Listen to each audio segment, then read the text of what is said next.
صل على رسوله الكريم أما بعد أعوذ بالله السميع العليم من الشيطان الرجيم بسم الله الرحمن الرحيم قل إني نهيت أن أعبد الذين تدعون من دون الله لما جاءني البينات من ربي وأمرت أن أسلم لرب العالمين هو الذي خلقكم من تراب ثم من نطفة ثم من علقة ثم يخرجكم طفلا ثم لتبلغوا أشدكم ثم لتكونوا شيوخا ومنكم من يتوفى من قبل ولتبلغوا أجلا مسمى ولعلكم تعقلون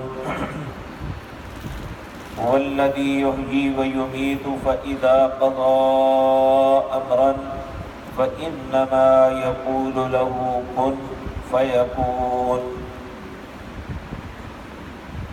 حضرات محترم،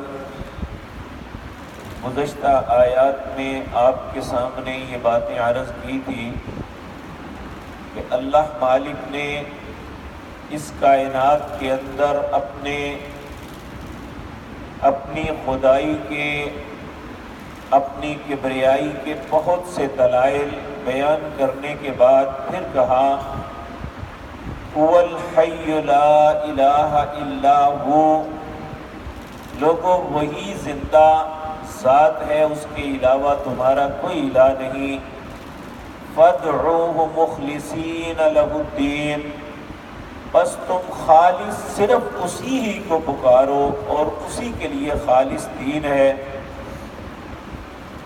الحمدللہ رب العالمین، تمام تعریفیں اللہ کے لیے ہیں جو دونوں جہانوں کا رب ہے۔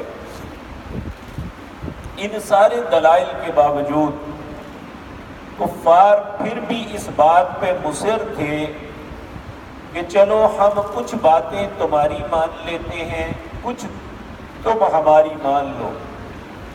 کیا مطلب؟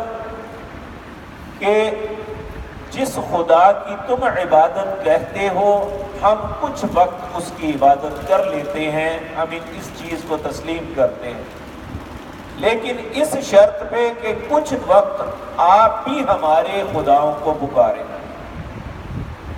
تو اس کے جواب میں نبی کریم صلی اللہ علیہ وسلم کو اللہ کہہ رہے ہیں کہ قل، اے نبی انہیں فرما دیجئے انی نہیت ان اعبد الذین تدعون من دون اللہ، مجھے تو اس بات سے منع کیا گیا ہے کہ میں ان کو پکاروں جنہیں تم اللہ کے علاوہ پکارتے ہو۔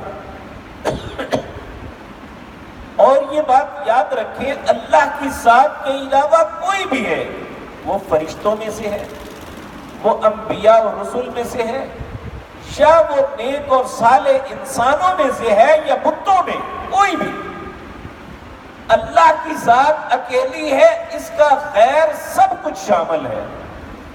کوئی بھی انسان کسی کو بھی پکارے یہ اللہ کے نزدیک بدترین جرم ہے۔ اور کہاں آج بھی آپ دیکھ لیں کہ کتنے مسلمان جو کلمہ پڑھنے والے اشہد اللہ الہ الا اللہ کہتے ہیں لیکن مشکل کشا کسی اور کو سمجھتے ہیں، حاجت روا کسی اور کو سمجھتے ہیں، غوث مددگار کسی اور کو کہتے ہیں، داتا دینے والا کسی اور کو کہتے ہیں۔ یہ بدقسمتی ہے کہ انسان کے سامنے اتنے دلائل قرآن نے انبار لگا دیے پھر بھی اس کی عقل میں یہ بات نہیں آتی۔ تو یہ بات پھر یہی سمجھ آتی ہے وَمَن يُضْلِلِ اللَّهُ فَلَا هَادِيَ لَهُ، جسے اللہ گمراہ کر دے اسے کون ہدایت دے سکتا ہے؟ تو اللہ رب العزت اپنے پاک پیغمبر سے کہہ رہے ہیں یہ ان کا مطالبہ بالکل تسلیم نہیں کرتا۔ قل، انہیں فرما دیجئے انی نہیت ان اعبد الذین تدعون من دون اللہ، مجھے منع کیا گیا ہے کہ میں عبادت کروں ان کی یا پکاروں، تدعون پکاروں ان کو من دون اللہ جو اللہ کے علاوہ ہے، لما جاءنی البینات من ربی، جبکہ میرے رب کے پاس سے میرے پاس دلائل کے انبار آ گئے۔ میرے پاس بے شمار دلائل ہیں کہ اللہ کے علاوہ کسی کو نہیں پکارنا، اللہ کے علاوہ کسی کے سامنے سجدہ نہیں کرنا، اللہ کے علاوہ کسی کو داتا نہیں تسلیم کرنا، اللہ کے علاوہ کسی کو حاجت روا مشکل کشا نہیں ماننا۔ قل انی نہیت، مجھے منع کیا گیا ہے، میں نے ایسا نہیں کرنا۔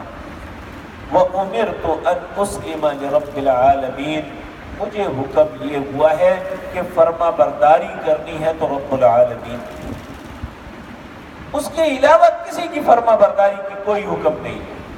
کہتے ہیں فلاں کو نہیں مانتے، فلاں کو نہیں مانتے، یہ منکر ہے۔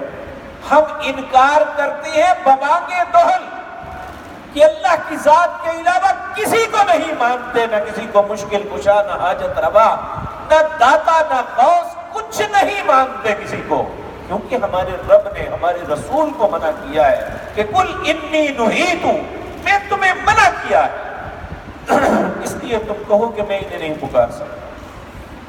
وَأَنْ أُسْلِمَ لِرَبِّ الْعَالَمِينَ، فرما برداری کرنی ہے تو دونوں جہانوں کے رب کی، اس کے علاوہ کسی کی نہیں۔ اللہ رب العزت ہمیں بھی اپنا فرما بردار بنائے۔ کیوں اس کی فرما برداری کرنی ہے، کیوں اس کی عبادت کرنی ہے؟ پھر اللہ ایک دلیل دیتا ہے انسان کی اپنی ذات کے متعلق۔ هو الذی خلقکم من تراب، اے انسان کبھی غور کر، میں نے تیرا آغاز مٹی سے کیا، یعنی ہمارے بابا سیدنا آدم ان کے متعلق آتا ہے کہ زمین کے مختلف خطوں کی مٹی لے کر اسے بھگویا گیا، اور جس طرح آپ لیپ کرنے کے لیے ایک مٹی تیار کرتے ہیں، اللہ نے اس مٹی کو تیار کیا، پھر اپنے بابرکت ہاتھوں سے اس کا یہ جسم بنایا اور اس میں اپنی روح کو پھونکا۔ یہ سب سے پہلا انسان کی پیدائش کا مرحلہ تھا۔ اس کے بعد پھر اللہ کا قانون یہ ہوا ثم من نطفۃ، اب ہر انسان آدم کے بعد جو بھی پیدا ہوتا ہے وہ مٹی سے اگلا سٹیپ ہے کہ وہ ایک ملے ہوئے گندے پانی سے پیدا کیا جاتا ہے۔ ثم من علقۃ، جب یہ نطفہ ماں کے رحم میں ٹھہرتا ہے پھر اس کے بعد یہ جمع ہوا خون بن جاتا ہے۔ ثم من علقۃ ثم یخرجکم طفلا، سورۃ حج کے اندر 7 مراحل ہیں، لیکن یہاں بات کو مختصر کیا۔ ثم من علقۃ ثم یخرجکم طفلا، پھر ایک بچے کی صورت میں تجھے ماں کے پیٹ سے باہر نکالا۔ پھر ثم لتبلغوا اشدکم، وہ بچپن سے لے کر جوانی تک تیری پرورش کرنے والا کون تھا، زندگی بخشنے والا کون تھا؟ کس داتا نے تجھے زندگی دی، کس مشکل کشا نے تیرے زندگی کے دن بنائے؟ کوئی ایک تو بتا دو۔ اللہ کی ذات ہے جس نے اس بچپن سے لے کے پہلے 7 مراحل سے گزار کے دنیا میں آئے، پھر اس کے بعد جب دنیا میں آئے ثم لتبلغوا اشدکم ثم لتکونوا شیوخا، اس کے بعد بڑھاپے کی طرف تو چلا گیا۔ وَمِنْكُمْ مَنْ يُتَوَفَّى مِنْ قَبْلُ، کوئی ضروری نہیں ہے کہ قاعدہ قانون ہے کہ بوڑھے ہو کے ہی مرنا ہے۔ اللہ رب العزت فرماتے ہیں وَمِنْكُمْ مَنْ يُتَوَفَّى مِنْ قَبْلُ، کتنے تم میں سے ہیں جو اس سے پہلے ہی مر جاتے ہیں؟ یعنی اللہ کی مرضی ہے کہ ماں کے پیٹ کے اندر ہی اس کی موت ہو جائے، وہ دنیا کا سانس بھی نہ دیکھ سکے، یا وہ دنیا میں آئے تو چند سانس لینے کے بعد اللہ اسے موت دے دے، یا وہ بچپن میں تھوڑا سی زندگی گزار کے مر جائے، یا جوانی سے پہلے ہی اس دنیا سے اٹھا لیا جائے، یا بڑھاپے تک نہ پہنچ سکے جوانی میں اللہ اسے لے جائے۔ اللہ رب العزت فرماتے ہیں وَمِنْكُمْ مَنْ يُتَوَفَّى مِنْ قَبْلُ وَلِتَبْلُغُوا أَجَلًا مُّسَمًّى، ہم سب کو اس کے وقت مقررہ تک پہنچاتے ہیں جو اللہ نے لکھا ہوا ہے۔ اللہ 12ویں پارے کی آیت نمبر 1 میں کہتے ہیں وَمَا مِن دَابَّةٍ فِي الْأَرْضِ إلا على الله رزقها ويعلم مستقرها ومستودعها كل في كتاب مبين. زمین پر رینگنے والا کوئی بھی جاندار ایسا نہیں، انسان کے علاوہ بھی جتنے جاندار ہیں سب ان کا رزق، انہوں نے کہاں کہاں ٹھہرنا ہے اور انہوں نے کہاں مرنا ہے اور کہاں دفن ہونا ہے، اللہ کہتی ہے میں نے سارا ایک کتاب میں لکھ دیا ہے. ثم لتبلغوا اشدکم ثم لتکونوا شیوخا ومنکم من یتوفی من قبل ولتبلغوا اجلا مسمی. جو وقت مقرر اللہ نے لکھ دیا ہے وہ بچپن ہے، جوانی ہے یا بڑھاپا، اس تک پہنچنا لازمی ہے. نہ اس سے پہلے کوئی اسے موت دے سکتا ہے، نہ اس موت کے وقت کو ایک لمحہ بھی آگے کر سکتا ہے. وَلَن يُؤَخِّرَ اللَّهُ نَفْسًا إِذَا جَاءَ أَجَلُهَا. اللہ فرماتے ہیں جب کسی نفس کا موت کا وقت آ جاتا ہے تو ایک لمحہ بھی تاخیر نہیں ہو سکتا، نہ آگے ہو سکتا ہے نہ پیچھے ہو سکتا ہے. جو وقت اللہ نے مقرر کیا ہے وَلَعَلَّكُمْ تَعْقِلُونَ. یہ ساری باتیں بتانے کا مقصد تاکہ تم عقل کر جاؤ، تمہارے دماغ میں یہ بات آ جائے کہ پکارنا صرف اللہ کو ہے، عبادت صرف اللہ کی ہے، اور حاجت روا، مشکل کشا، داتا، غوث، گنج بخش صرف اللہ کی ذات ہے اور کوئی نہیں. اللہ رب العزت فرماتے ہیں اللہ وہ ذات پاک ہے، هو الذی یحیی و یمیت. اللہ وہ ذات پاک ہے جو زندگی بھی بخشتی ہے اور موت بھی دیتی ہے. نہ ہم اپنی زندگی کے خود مالک ہیں نہ اپنی موت کے مالک ہیں. آپ دیکھیں کہ اگر کوئی انسان اگر اللہ اسے مارنے پہ آ جائے کوئی بچا سکتا ہے؟ اللہ رب العزت سورۃ واقعہ میں فرماتے ہیں فَلَوْلَا إِن كُنتُمْ غَيْرَ مَدِينِينَ. اگر تم سمجھتے ہو کہ تمہارے اوپر کوئی طاقت نہیں ہے تو میں اس کی جان نکال رہا ہوں، تم واپس پلٹا کے دکھاؤ. تَرْجِعُونَهَا إِن كُنتُمْ صَادِقِينَ. اگر تم سچے ہو تو اس کی جان واپس پلٹا کے دکھاؤ. یہ 1983 کی بات ہے. امریکہ کے اندر اس وقت ہارٹ کے متعلق بہت سی بیماریاں پھیلی تو ایک شخص نے، ایک ڈاکٹر نے ریسرچ کی، اس کے متعلق بہت معلومات حاصل کی. پھر وہ ایک سیمینار منعقد کر کے اس نے اپنی ریسرچ جو ہے لوگوں کے سامنے بیان کی. جب اس نے سارا کچھ بیان کر لیا تو اس کے بعد کہنے لگا اب ہارٹ اٹیک سے کوئی بندہ نہیں مرے گا، ہم نے اس پہ قابو پا لیا ہے، اب کوئی شخص دل کے اٹیک ہونے پہ نہیں مرے گا، ہم اسے بچا لیں گے. یہ لفظ کہہ رہا تھا بالکل تندرست، ٹھیک ٹھاک کھڑے ہو کے بات کر رہا ہے. ایک لمبا لیکچر اس نے لوگوں کے سامنے دیا. یہ لفظ منہ میں نکالنے تھے تو دڑم زمین پہ گرا. جب لوگ اس تک پہنچے تو اس کی جان نکل گئی. تو یہ بات یاد رکھیں هو الذی یحیی و یمیت.